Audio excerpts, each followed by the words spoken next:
Papier, through the gap. Lovely stuff. And 4 guys around him. What's he going to do? Oh, make them trip each other, spin, offload. Oh, Rappi.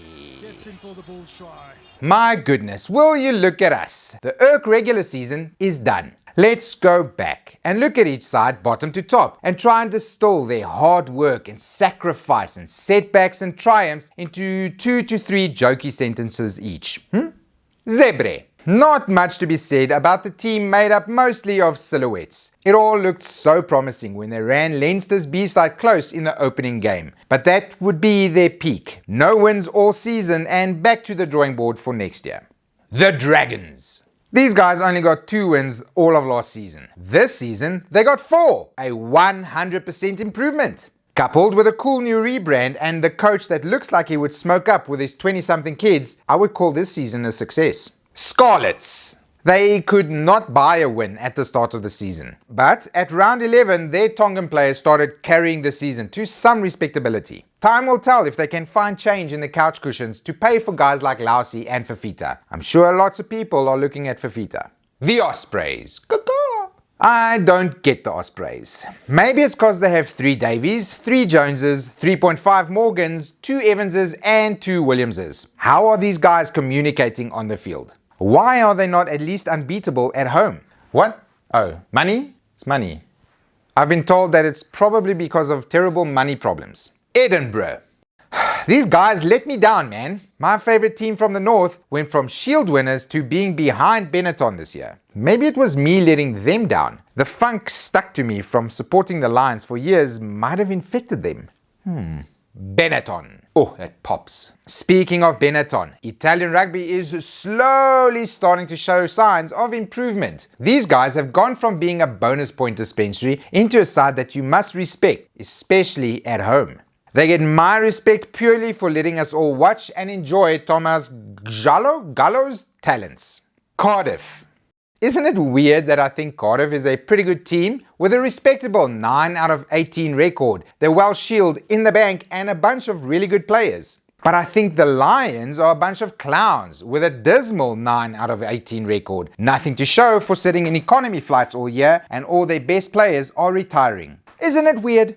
The Sharks.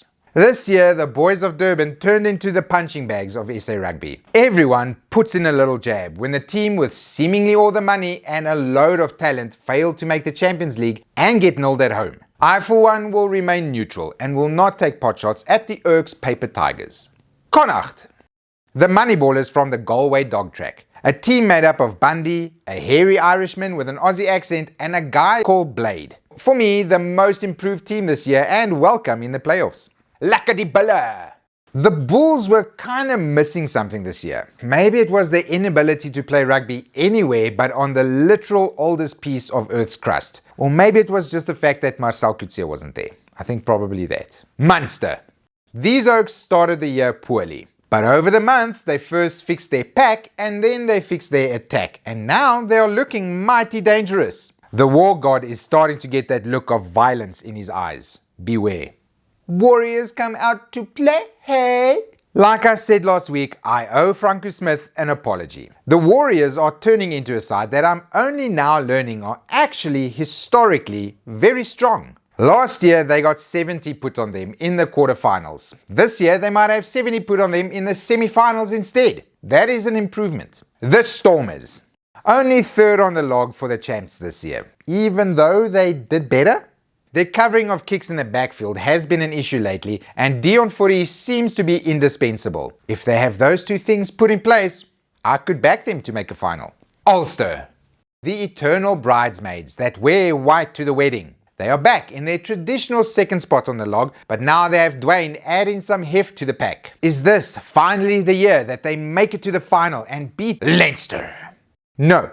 Because this year's Leinster looks even meaner than last year's Leinster. Their superstars in Sexton, Doris and Van der Fleer have now been joined by new superstars in Sheehan, Baird and probably one of the O'Briens soon. It'll take some doing to stop this side from winning it all. In the end though, the real winners are us. The URC has flourished in the 2nd year. In South Africa at least, the games were good. And if you were not the Irish national side, there was jeopardy almost every week. Now the final 8 is set, and we get to see the top teams knock the daylights out of each other before eventually going on to lose to Leinster in Dublin. I cannot wait. What's in the news? Oh, I don't know, only the terrible, poopy, upsetting news that Kolisi might miss the World Cup. Nothing major. He did his knee this past weekend, and now every South African rugby fan is sending positive vibes, hoping that he will recover before the World Cup. Go to him. Obviously, people can't help mentioning replacements as well. Names like Marku and Kwacha and Marcel have come up. All good suggestions. All those players will not satisfy the demands of the narrative. That requires the return of a probably recently retired player. Someone who's a like-for-like replacement. I wonder who that could be. And this week's rugby update needs to be retired right there. I will see you all next week for the Champions Cup semi-final review. What is this? Where the Urk?